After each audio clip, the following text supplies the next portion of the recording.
Hello everyone, and welcome to another episode of the Always Free podcast. So, first off, this one's a little different because I'm kind of freeballing it. I wrote down a couple of ideas and had a few points to say, to be fair. So it might turn into a longer episode. I don't know, but we'll see. Second of all, I'm using a new microphone, so this is fun. So I got this for Christmas, and it's like a proper professional looking microphone, so that's really exciting. And we'll kind of see how the sound quality differs. It might be revolutionary, I think, especially with like more background noise wise, less so than the quality or like the clarity of my voice, but we'll see. And this will be a fun little adventure. So a little catch up before we begin. I'm recording this on New Year's Eve, so yeah, the weather is very windy. I'm currently in pajamas with coffee, so it's very much a winter vibe today. And yeah, I kind of just I fancied recording. I wanted to do something a bit more kind of ruminating on things. And I'm really excited to get into the new year, do some more collaborative ones, so where I have guests and things like that. I find that kind of helps the flow, because I think sometimes when you have to really like do a lot of planning for an episode or something, a lot of time has to be invested in that, and also sometimes the week rolls around, I've uploaded on Friday and I'm like, oh my god, I need to like record the next one, and I really enjoy it. And I think like I do a lot of reading anyway, and so I'm inherently kind of researching all the time. It's just when you have that refined idea, the planning, while I enjoy it, it's like I have a burst of inspiration for it. So hopefully I'll have a burst of inspiration now off the cuff for today's topic, which is psychology of habit and luck. So a lot of my recent episodes, I say a lot of my recent, like my last like 3 episodes, had very much a scientific twist or a scientific basis. This is quite exciting, it's a bit different, but fun. But then I think we're going to go back into kind of the more sociocultural stuff, sociopolitical stuff as well. When I come back, and maybe some of the literary stuff as well. I've done a couple of book clubs recently as well, which has been fun and really exciting. I've got a few books to talk about. I've really enjoyed it. I think just like, I have ideas when I'm reading books or when I'm listening to books, and I always write them down, because I'm like, that's a great opinion. So it'll be nice to share some more of that as well as time goes on. But yeah, so today we're going to be talking about the psychology of habit and luck. So this was mainly inspired by an episode of the Arts and Ideas podcast on BBC Sounds. So again, the Arts and Ideas podcast is my inspiration, but it's great. I think it's very varied. And I think it's really interesting how they have a few different guests on. So they do different like kind of subtopics within an overall theme. So with this episode, they had on, somebody talking like probabilities, and then they had somebody talking from the more philosophical perspective, the literary perspective. So it was really interesting. And I think it just really kind of inspired me to want to talk about this sort of thing. So here we are. And without further ado, let's get going. So luck is everywhere. It's quite a big phenomenon, lady luck, whatever. It comes a lot into films, it's mentioned and things like, and everyone knows a notoriously unlucky or lucky person. Luck tends to be the way of the world. It's potentially how people end up where they end up. And if you're really unlucky as a person, unlucky in love is a very common phrase that people throw around. And so luck comes into a lot of aspects of our lives. Luck is truly everywhere. A keystone example is sports, right? So, people may wear a lucky pair of socks or a lucky hat, or may have a particular ritual before a game or an event that they perform, that then, or they wear, if we're talking about socks, which then makes them feel like they have luck on their side in the game. Or maybe it's more of a psychological thing where it's a reassurance rather than an actual good omen. Or maybe it's just warding off the bad omen, the bad luck. People think of things differently, and a lot of it maybe just comes down to a little bit of habit. But luck also comes into, your exams, maybe you have a lucky pen or a lucky pencil, your spelling bees, your daily routine, or big events like a party.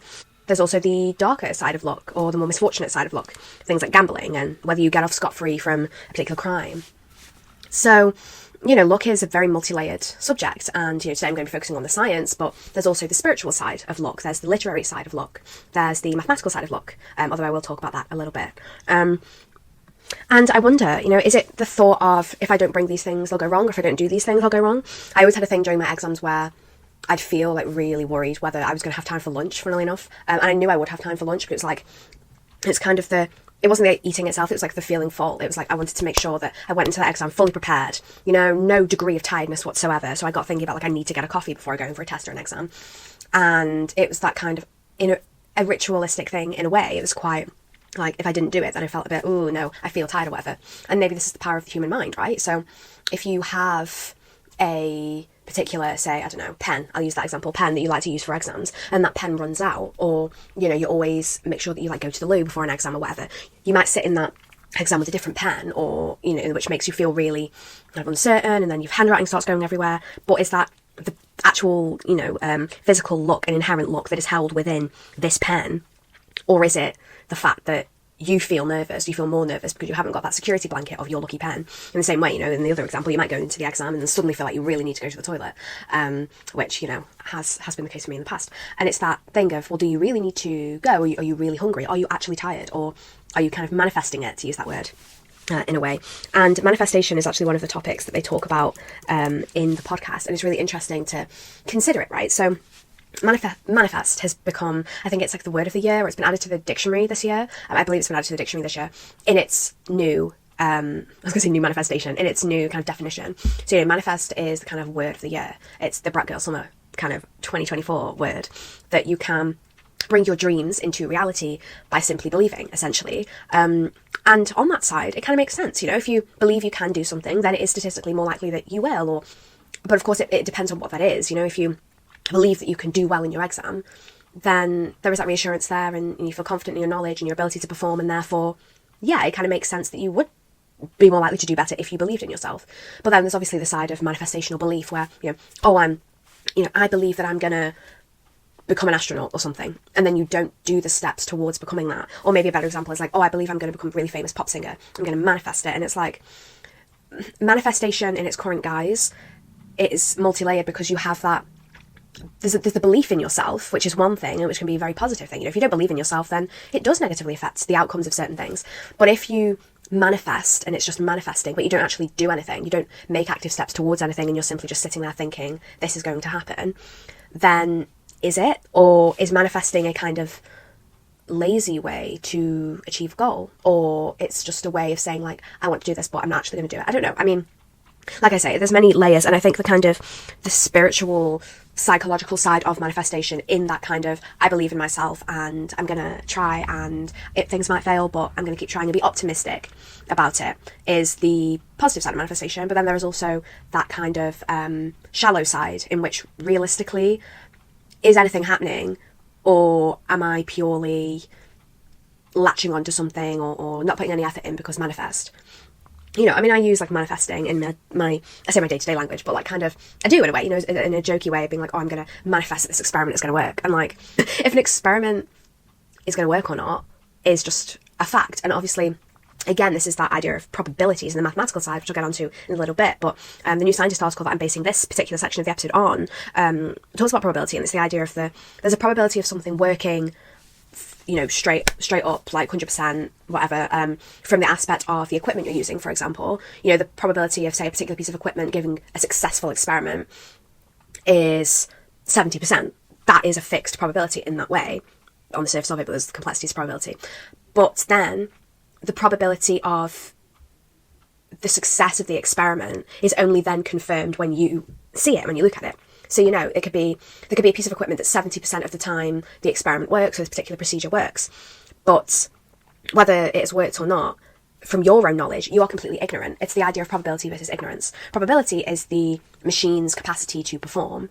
And then once it does that, and that is completely separate from the probability of the experiment working from your own eyes, because you yourself are ignorant of the result until you look at it. It's like a Schrodinger's cat kind of vibe. If the experiment has worked or the experiment hasn't worked, they co-occur until you actually look at the result. And so, tying this back to manifestation, it's the idea that, you could manifest that something's going to work. I'm manifesting. This ties into the second one of the ignorance of your own perception of the result, more so than the actual fixed probability of something, a procedure, working or not. And so in this way, you can say, well, does manifesting really have any impact on absolute results, on absolute probability, on absolute luck? Or is it just a faux concept? Is it just a fad? So something else that they actually bring up in the Arts and Ideas podcast is the idea of reliance on this idea of manifestation, and also the opportunity that one has to quote-unquote manifest. So relying on manifestation, in my own personal opinion, in its current guise, in its current definition, is kind of naive, I think. I think ignorant potentially is too strong. I think naive in the way that, you believe that this is actually going to work. And as I've mentioned, there are multiple layers to this. But I also think there can be a different layer to the reliance, in that maybe you rely on it because it's all you've got, or you don't have the opportunity to become an astronaut because you don't have the opportunity to go to university. You don't have access to the education that other people have. And so relying on a concept such as the spiritualized version of manifestation, is that so wrong? Or does it actually allow people to have more of a positive outlook and stay more optimistic in life. And that's another layer to the whole luck question overall. Is luck a solid idea? Is luck a solid philosophy through which we can focus, and through which we can focus our desires, and through which we can rely, and we can see luck as an absolute and therefore a representation of fortune or misfortune? Or is luck more of a way to kind of separate ourselves from reality, and that if it's a spiritual or something that is beyond our power, it allows us to kind of rely on the universe a little? Kind of ties into the idea of fate, and that some people are fated to be lucky in what we see as luck and others as unlucky. I think also what we categorise as luck is quite interesting, so we could see that winning the lottery, is a lucky thing, but it's also based on the person's own outlook, and so luck is an extremely subjective thing, and it is based on whether somebody is more optimistic or more pessimistic, so somebody could see the smallest things as luck. They could see that, I found a penny on the street, and you see that as a lucky omen. Whereas other people's ideas of luck may be less fate-driven, or less kind of magical, I guess is the right word. It's less magical, like, I'm lucky because I met this person, or I'm lucky because I am financially stable. So there's different layers to this luck question, but also then others may only see luck as these big grand gestures. Or alternatively, luck maybe I was the only survivor in a car crash. And so what people see as luck and what people deem as luck, and then how that's perceived by others, is completely varied and different. And there is that layer of religiosity to luck, and the idea of predestination. Everything happens for a reason kind of thing. So, there is a lot of layers to this. The phrase "good things come to those who wait," it cultivates positivity, and therefore encourages one to see a good thing at some point in their life. So I believe more in fate. So in the predestination versus fate kind of question, if one was to categorise them in different ways, if everything is predestined, then your life's already set out for you, and there's nothing you can do to change it, in one understanding. Whereas fate is more, you have the ability to control things. However, things happen for a reason.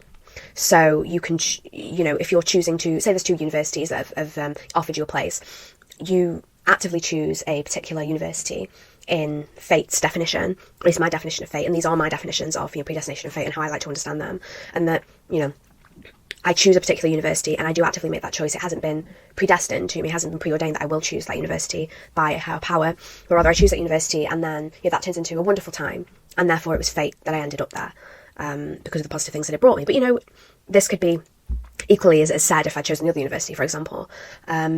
But yeah, I do like to believe that everything happens for a reason, if only to maybe allow myself a higher understanding of why things do happen. And everyone has bad things and happen to them as well. Religion is a way for people to understand why these bad things happen, and for me, I kind of look at the fate question, but also I think it does come down to outlook in the end. So if one has a positive outlook, they don't get a particular job, or they go for an interview and it goes badly, I'd like to think that that feels awful at the time, but maybe it did happen for a reason. A relationship goes south, maybe that did happen for a reason. And yeah, I guess I like to think of it in these terms, and that's my own personal belief, and it doesn't mean that you have to believe these things too. It's all simply personal, I think, which is a big kind of idea of this. I said the psychology of habits and luck. I haven't talked that much about habit yet, but I've talked a little bit about luck, and I think that the psychology of it is entirely subjective and individualised. That one person's lucky charm is not another's. And so I think with this idea of luck in how abstract it is, it's not an absolute thing, it is an abstract idea, that it is, there should be allowances for different people's beliefs. I think the idea of becoming famous is a great example for this. The whole right place, right time thing. And is there luck to this, or is it fate? Is it the work you put in, or who you know, where you're born, what you do, a certain school, or happening to be there for an audition? Crazy things happen in people's lives that lead them to a particular place. But an interesting example they gave in the podcast for this kind of outlook idea, the kind of frame of mind versus a ritual, is of a bank robber. So they talk about this like big shootout at a bank. A particular bank robber gets shot, but in the shoulder. And so there's the outlook of being, I'm lucky I survived, or I'm unlucky because I was shot. I think that was an interesting kind of example. It's the attitude to the situation that shapes that look. Another more scientific example is that when people are having treatment for cancer. So there's a study where some patients are just given the typical treatments, and they're treatments widely used contemporarily to the study, and other patients are given this new drug. And it seemed that when patients were told that they were being given this new drug when they weren't, they were receiving a placebo, they actually did improve and tumours shrunk. And so is it that idea of, the placebo effect? And it talks to the power of one's own outlook and talks to the power of one's own positivity, or at least even just the belief system, or the belief that you are receiving a medicine that then allows the body to repair itself in a way, or combat a particular illness or disease, even a cancer. And it's just very intriguing and speaks a lot to the human ability to perhaps manifest. But going back to this question of manifestation, one of the guests on the Arts and Ideas podcast talks about the current idea, the modern idea of manifestation. She cites that it's very personal and hyper-focused on the self. It's another iteration of if you believe, it'll come true. And she mentions how there's a lot of privilege in the ability to manifest. The majority of people who are doing it online, like TikTok, are middle-class, cis, white females. Interestingly, she also raises the point that women have not been socialised to desire or to focus on their wants. And so this new trend of manifestation is their way of doing this and kind of letting this loose and letting this free. So I think in our kind of modern idea of manifestation, and therefore of luck and belief and the psychology of habits and probabilities, maybe there is this socio-political layer, or the social layer, in that this is a way for women to express what they want. It's not about manifesting. It's not about creating something from really dreaming hard. It's about being able to go online or go out in public and say, this is what I want. I think that's a really interesting layer to the conversation. Now, of course, there is that middle-class cis white female idea. And so while manifestation may be a way for people in that demographic to release and to say, what they want and to express their desires, it's a very narrow field in that other people still aren't allowed to express their desires or are on the fringes. Yeah, I'm sure, I don't know, but I'm sure there are several TikToks of people who are not middle-class cis white female. There may be some of those. It seems to be a very female-oriented thing. But, manifestation as a cultural phenomenon, I'm sure transcends this group. I think the guest was kind of trying to express that on TikTok in particular, this was the group that widely seemed to be expressing or citing manifestation as a successful way to get their goals. And this, obviously, in the place of influencers, they influence people to then do certain things and to believe in this. And so, followers who may not have the opportunities that these influencers have, therefore turn to manifesting because it's been shown to be successful by their favourite influencer. And so since it's successful, it must work for them too. And maybe, opportunity-wise, that's A, misleading, but also B, quite sad and almost even dangerous, because then it means that maybe the followers rely on manifestation more than they do putting in the work to get to a particular place or working towards something. So now we're going to get all mathsy up in here. So as a little side note, I really love maths. I find it really fascinating. And I really like the whole maths and philosophy question. That's literally a course at Oxford, but also, I don't know, I kind of love it. I think I inherently philosophise everything. I think too much about things. And I like that, maths can be so abstract and also so fundamental. Adding up your shopping list, adding up your bill, or splitting your bill, versus just, theorising and all these, odd numbers that seem to perfectly align with everything. And then the idea that, is maths just a human conception? And it's actually all of science, right? And everything completely can be subject to just humans overthinking things and humans over philosophizing everything, over analysing everything and creating these systems that work, but just based on the fact that they work because we've made them work. Things can be discovered, but they're all based on original ideas that were themselves human conceptions. It's like a chicken and egg situation, except it's who was first, the philosophy or the human being who thought of the philosophy?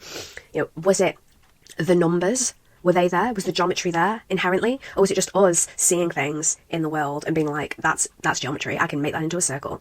It's really interesting. Obviously, I'm a scientist. I'm not bashing science. Science is great. And all things we have discovered are, seeing a bacterium under a microscope, for example. That was a discovery. It's not, to that extent. I don't know. I kind of like the whole, overthinking kind of. But it's all just human ideas. And so therefore, is it all just a big fat dogma of a thought? But anyway, outside of me being like that, although I guess this is kind of a maths and philosophy question as well, the idea of probability. So, habits are things that we just do every day. This might be a daily idea of luck in the way that, I always put makeup on before I go to work because that's just habit. Or like, I always put my milk in first and then I make the tea, or pour in the water rather than pouring in the water and then adding milk after. It's like a habit. It could be a learnt habit, such as a correct way of making a cup of tea, milk in first, from a parent or somebody else, or it could be a habit that you yourself have established, such as always putting on your perfume and then your jewellery, things like that. These simple kind of routine things also come under the kind of habit umbrella. There's then luck. So, I always put a little bit of extra chocolate in the cake, or I always put a little bit of coffee in the cake just for a bit of luck. It may not be a habit per se, unless you're a baker, or you're following a strict recipe, but it's like a little bit of luck, a little dash of luck. It has that kind of mysticism to it, and you kind of think it's going to make it come out better. But the probability of whether the cake comes out better if you like coffee or not is A, subjective. It does make it better, but it's A, subjective, but also B, it's dependent on the probability of a lot of things. It's dependent on the probability that all the other ingredients are great and intact and lovely and fresh. It's based on the probability of how things were mixed in a particular moment. It's based on the probability that the oven doesn't blow up. There's all these there's all these different layers to the probability, to use it as a buzzword or an overarching term rather than as a concrete term, whether something's going to come out good or not. And so this idea of probability is much more multi-layered than a 50-50 chance of flipping a coin.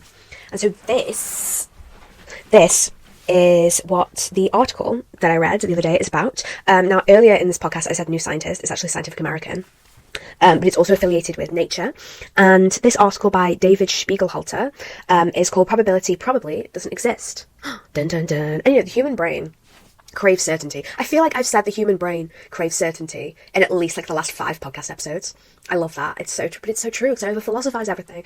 But the human brain does crave certainty. That's why we, looked at the stars and was like, that makes a triangle. I think I'm going a bit Diwali. I finished my coffee. It's sad. Human brain craves certainty. And so, the probability of something being certain, right? So 100% is that it's certain, and 0% is that it's completely is 0% that it's completely uncertain, as in we don't know, or 0% as in, it's never going to happen? It's like likelihood, right? In just the words, and in what people consider them to be, likelihood versus probability. To me, personally, probability seems much more concrete than likelihood. I feel like if something is likely or unlikely, then I kind of see them as a bit more fuzzy terms. Whereas something is probable, then it feels like it's more concrete. It feels like it's more certain for some reason, to me at least. But maybe that's just the affiliation of probability with mathematics versus likelihood with this kind of more airy concept of whether something happens or not. And luck. There is a probability, a distinct probability of somebody winning the lottery dependent on how many people have entered. However, luck is only associated with the winner. The winner is lucky and everyone else is unlucky. So you see how luck, likelihood, probability, belief, manifestation, they're all within the same arena, but they're all playing a slightly different sport, to put it that way. But yeah, so the idea earlier when I was talking about that kind of one's own ignorance of the result versus the solid probability of something occurring is actually mentioned in this article. So David, I'm going to call him David. David uses the example of flipping a coin. He says that there's a 50-50 probability that it's going to be heads or tails, right? That's what everyone would say. He then flips the coin, has a look at the result, and then asks the person again, what's the probability that it's heads? Well, now he knows the answer, but the other person does not know the answer. There is a correct answer now. Probability is giving you the idea that the potential that something can happen. But as soon as somebody knows the answer, as soon as there is certainty affiliated with the correctness or uncorrectness of a particular result, can you then say that the probability is 50-50? Or is it rather there's a 50-50% chance that you yourself are going to be right or wrong?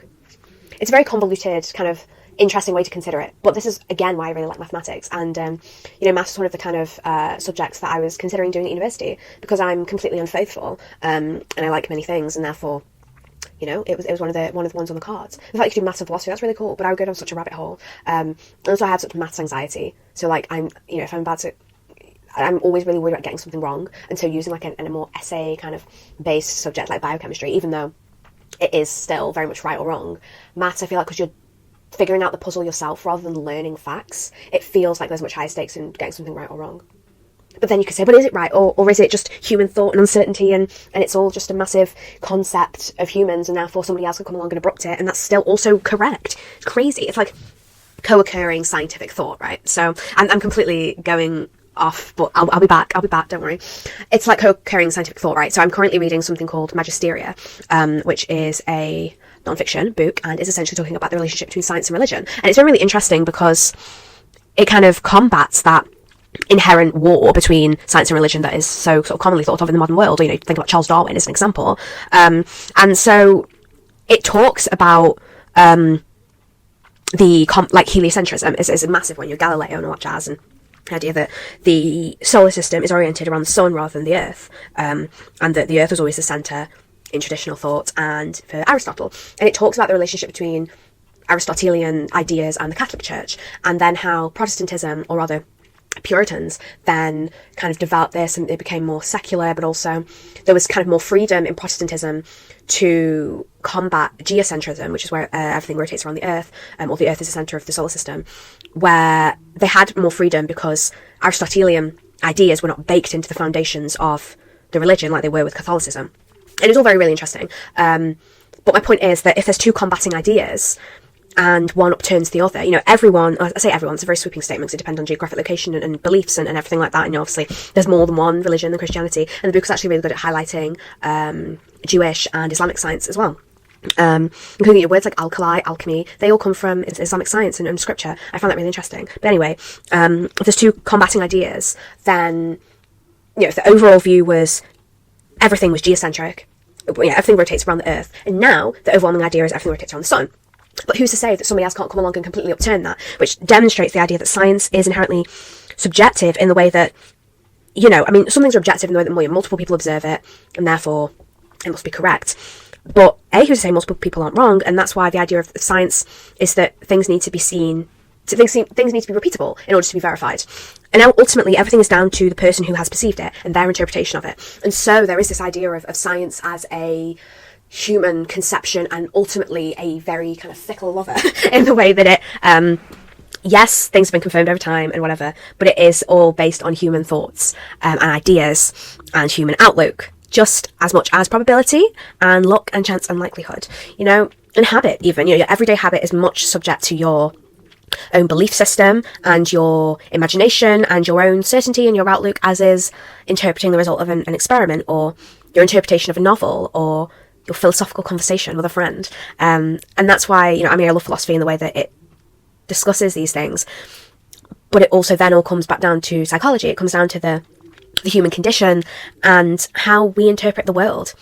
And so coming back to probability and David's article, it's based highly in, you know, probability is very abstract, and saying something is likely to happen does not mean that it will happen. You know, if something is like 80% likely, then it does not mean that it always will happen. If a vaccine is 99.999% efficacious, in most cases it will work, but in some cases it won't. But probability is a way of understanding and interpreting the world. And on the surface level, if something is 99.9% accurate, or in a vaccine, efficacious, then perhaps that makes one more trusting of it, more trusting of results, and therefore it means they will have it and they will be vaccinated against a disease. You know, I'm not saying that science is worthless. Not at all. You know, science is brilliant in the way of vaccines, of medicine, of understanding our bodies and the world around us. And that's the whole point. You know, humans have got to where they are because of this higher intelligence and this systemizing, which is what I talked about last week, and that our ability to interpret our world is essential in where we are today. And so if you look at it from a surface level, kind of, if you look at it on a higher degree, and that you're not thinking too deeply about everything, it's wonderful what this discovery and interpretation can do for us. And probability in itself is important in the way that it gives us a way to understand likelihood, to understand chance, to allow us to make decisions on whether we want to do A or do B. You know, if there's 70% likelihood of rain tomorrow, it would make you more likely to plan something where you're staying in.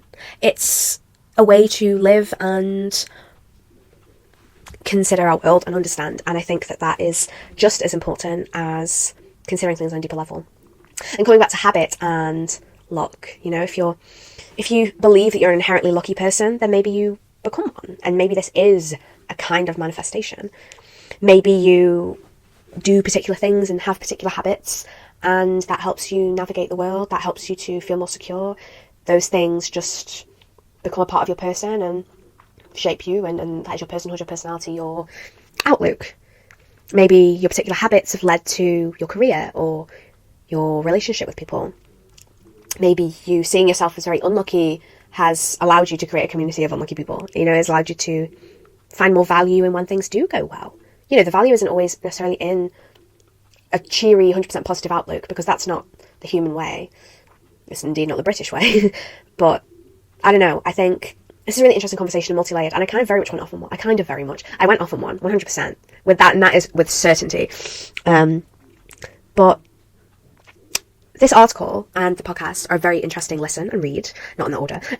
And so I'm going to link those below, because I think that they're kind of, very, very interesting if you're interested in this idea of habit and luck.